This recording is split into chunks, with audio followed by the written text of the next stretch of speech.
Archives of Prasar Bharati presents the timeless treasure of golden era.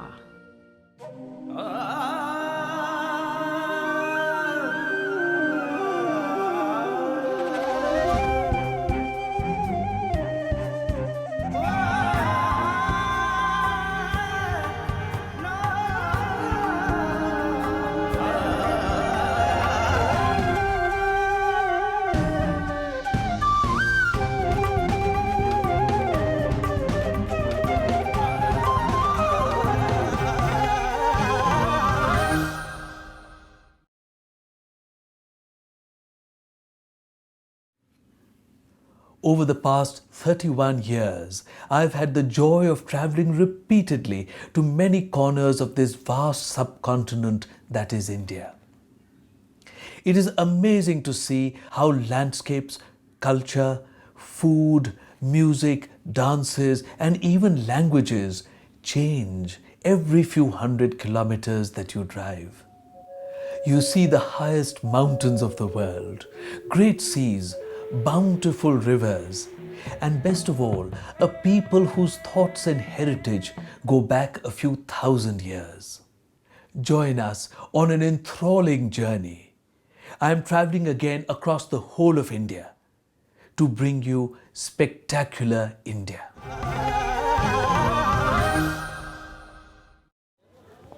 Himachal Pradesh is one of the beautiful Himalayan states of northern India.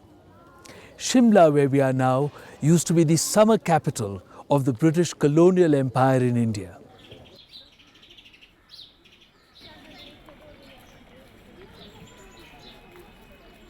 Shimla continues today as the state capital.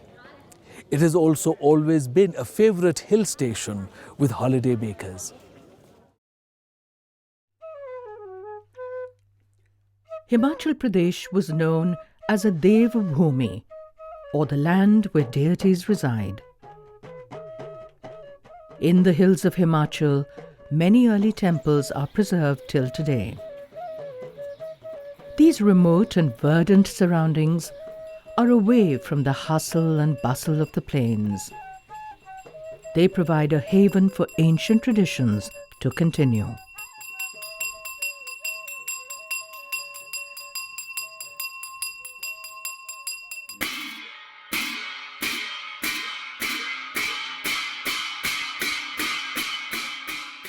The temple is where the deities become visible to the worshipper, where the devotee can have their darshan and be blessed. The deity revealed in the sanctum is believed also to be manifest in the entire fabric of the temple. Thus, every stone or piece of wood here is considered sacred.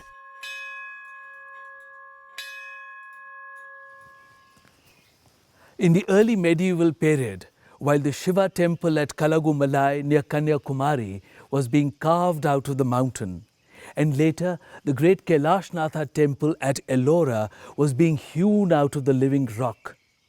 Here at Masrur in Himachal Pradesh, a wonderful temple with 5 towers was being carved out of the rock. The amazing thing is that traditions of philosophy and styles of art were completely widespread throughout the Indian subcontinent in the ancient and medieval period. This was made possible through the sutras. You see, knowledge was greatly worshipped in ancient India. The distilled knowledge of the finest minds was taken and put together in sutras which were created.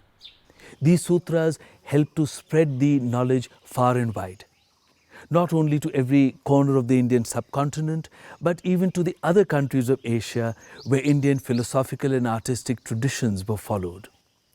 As a matter of fact, this sort of temple with 5 towers is mentioned in the Vishnu Dharmotar Puran. The only other temple like this was made at Angkor Wat in Cambodia a few centuries later.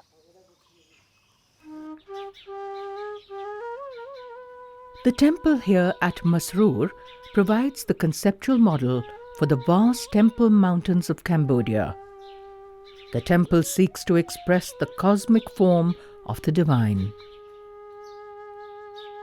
The sculptures are similar to those found of this period in the wooden temples of the nearby Chamba region.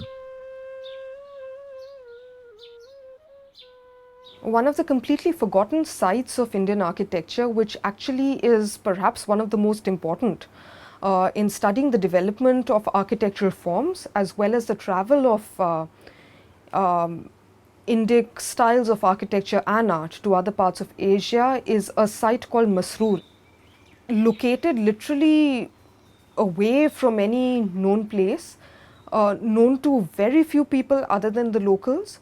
This is a temple complex. Originally, it was thought that it was a series of temples dedicated to different deities, and recent scholarship has come to the conclusion that it's actually one temple consisting of a central shikhara surrounded by other shrines and smaller shrines.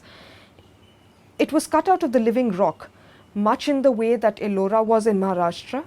And this temple, while it's kind of, suffered due to the ravages of time, and much of it actually lies in ruin, there are very, very clear stylistic connections that can be drawn between the temple at Masrur and the very famous temples in Cambodia, which were made 4 centuries later in the 12th and 13th centuries. One, of course, is Angkor Wat, and the second is Bayon.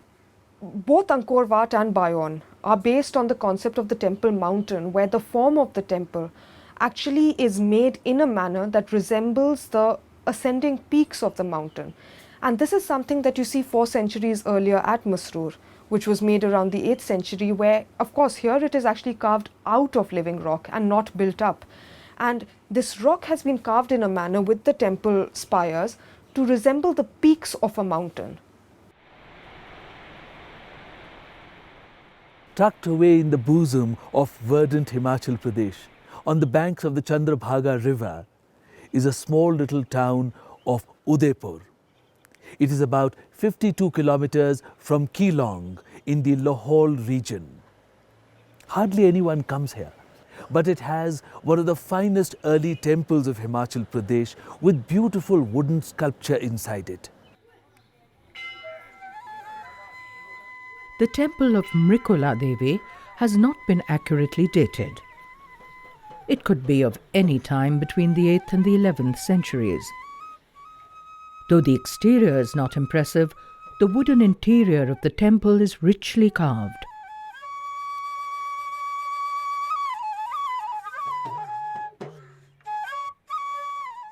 The earliest carvings here are on the entrance to the shrine, the ceiling panels and the pillars supporting the ceiling. Carvings of the later period include those on both sides of the window. 2 large dwarapalas are also of the later period.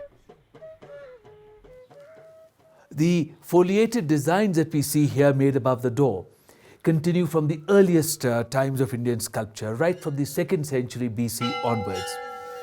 The ceiling that I see above me, described often as a lantern ceiling, is very common in the architecture of Kashmir. We see it in the temples at Pandarethan and other places in the valley, and we also see it in the later monasteries made by Kashmiri artists all over Ladakh, Kinnaur and Lahaul Spiti. Chamba lies immediately south of the present state of Jammu and Kashmir. The early temples here are in the secluded valley of the river Ravi, naturally protected by high mountains. No medieval trade route, nor even a modern highway passes through this valley. It has enjoyed long periods of peace and stability. Many temples here are more than 1,000 years old. These have brass images which have been worshipped continuously since they were consecrated. Chamba, located in Himachal Pradesh and actually very, very close to the present-day state of Jammu and Kashmir, has almost completely been forgotten today. Even though it contains some of the most important temples and art of the Indian subcontinent. the region of Chamba, has retained its traditional culture.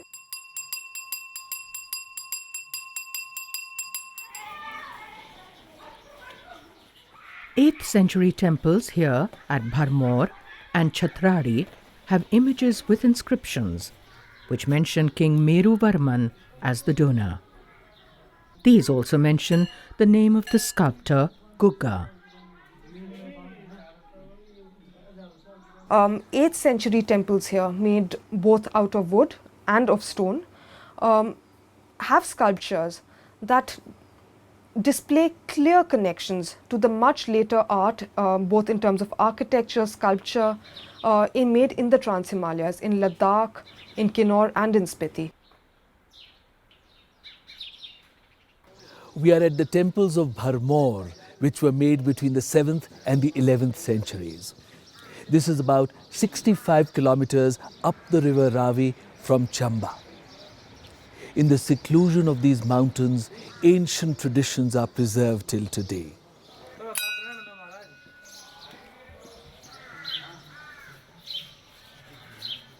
This is far away from the rush and clamour of the modern and materialistic world all around. It is in these fertile hills that a gentleness and culture continues till today.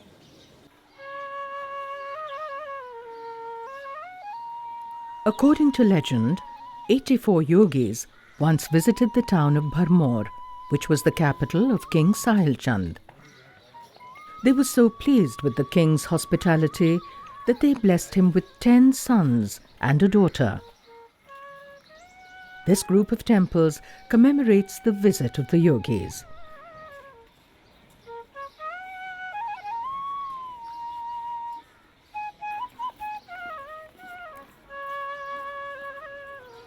The wooden temple of Lakshana Devi at Bharmour is of the 7th century. It is made out of the local, long-lasting deodhar wood. While temples in the northern plains of India were being made of brick, the hill artists continued to work with wood which was abundantly available here.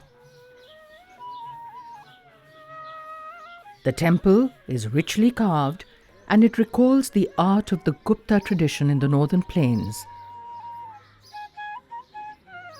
However, there is a lilting grace and joyousness of the hills which pervades this work. The wood is lovingly carved to convey the softness and ever-changing curves of living forms.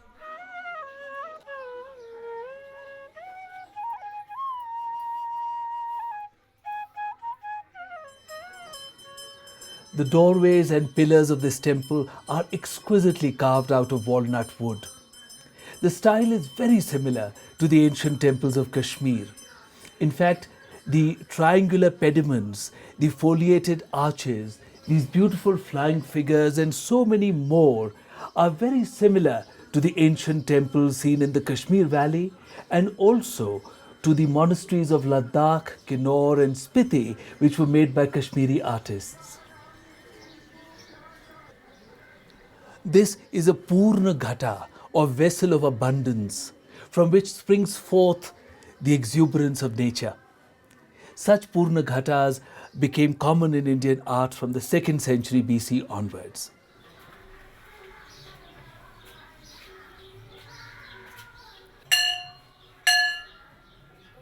In the hills, it is the Devi whose worship is preferred, often in the form of Mahishasur-Mardani.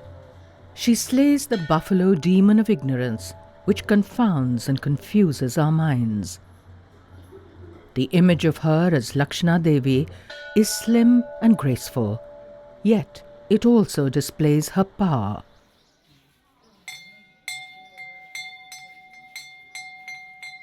Another temple here has an early and fine image of Ganesha.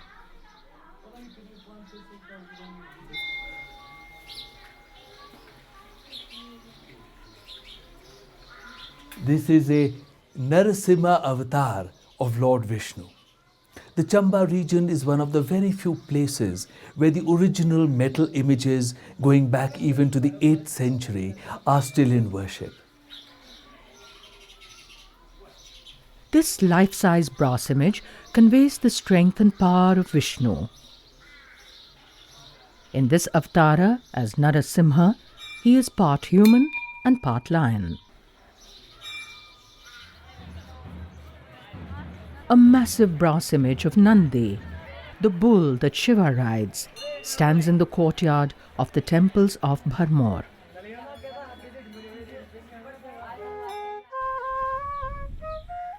We are at Chaurasi, about halfway between Chamba and Bharmour. Today this is a small remote village.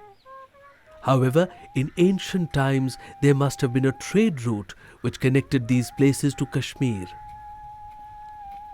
Along with the movement of goods, cultures and styles in art would also have been shared across the region. At Chaurasi stands a beautiful old wooden temple.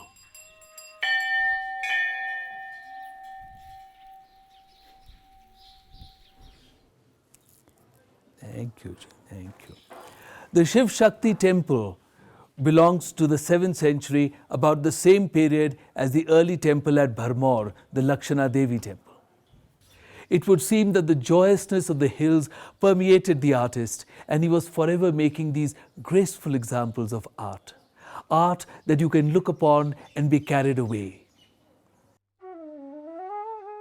The lantern ceiling of the temple is a magnificent work of art. Here, flying Gandharvas convey the joy of existence. Numerous deities are finely executed on both sides of the entrance to the sanctum. Both the majesty of the spirit and its ineffable gentleness are conveyed in these fine carvings. Indeed, these serve so well the purpose of raising us far above the mundane concerns of our everyday life. The shrine has a beautiful brass image of Durga, or Shakti Devi as she is called in the hills. The style of art is similar to that of Kashmir and other hill states.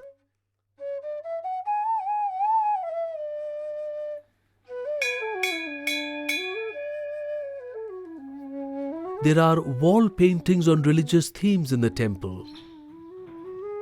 These are not of very high quality and would be of the 20th century. The 8th century temples of Chamba, both the stone temples and the wooden temples, display very clear connection with the later art that you see in the Trans-Himalayas. The sculptures, the style of the sculptures that you find in, let's say, the monasteries of Ladakh and of Kinnaur, display exactly the same characteristics as you see in, let's say, the wooden sculptures in the temple of Chaurasi in Chamba. When you see the manner in which the body has been made, the oval faces, the manner in which even the jewelry is made, large earrings, pointed crowns, the flowing ends of drapery, it's almost obvious that the artists would have traveled from, or the styles of art would have traveled with the artists from Chamba into these areas. And it is very important here to remember, of course, the proximity of Chamba to Kashmir. One tends to think of it as, mainstream Himachal Pradesh, but perhaps one needs to study it more closely aligned to Kashmir and the Kashmir Valley. The town of Chamba has several early stone temples which continue to be under worship. The Lakshmi Narayana Temple complex in Chamba is a spectacular group of stone structures. A 10th century Shiva and Parvati are the most exquisite images in worship here. While they have a regal bearing, human tenderness is also expressed. Shiva affectionately places his elbow upon Parvati's shoulder. And of course, when one sees the very large temple complexes, whether it's at Bharmour or the Chaurasi temples, or even smaller temples dedicated to Shiva in Chamba, one realizes that Chamba, even though it is completely forgotten today, not just in terms of art history, but also by people at large as a place to visit, would have once been a place like Kashmir, to which it is very close, a place where various cultures would have met. It would have been an important center along the ancient trade routes. And it is at places such as Chamba that fantastic art is born out of the intermingling of cultures that took place here. The 9th century Baijnath Temple is located between Kangra and Palampur. It is dedicated to Shiva as the Lord of Physicians. The town takes its name after the temple. The temple was built in the beginning of the 13th century and renovated in the 19th century.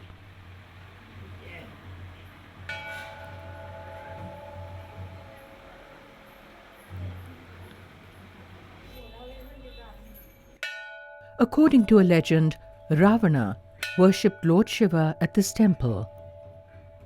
Owing to this, the people of Baijnath do not celebrate the festival of Dasera, which marks the killing of Ravana by Lord Rama.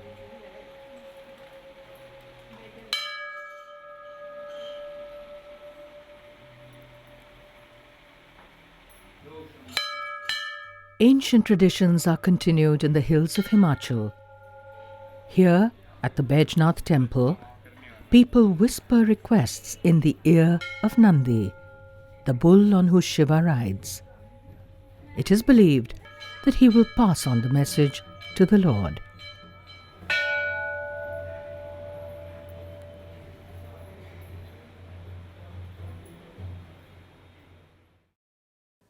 It is in the verdant valleys of the Himalayas that the art of India finds some of its most joyous expressions. The Indian philosophy of aesthetics holds that our response to beauty is akin to Brahmanand, or the final joy of salvation itself. Therefore, beauty is sought in all that is around us. This is brought to us in art so as to help transform us and to fill us with divine joy. अरे उड़बेड़ुए गे छो चैते गिचे तोली चैते गिचे तोली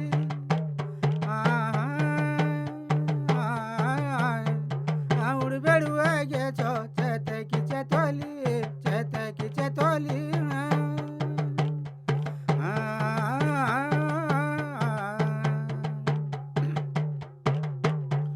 भगवान सुनो सुनो भगवान you आजा आज बिया पड़ी विनती मजा तुम्हारा ध्यान ले गो भगवान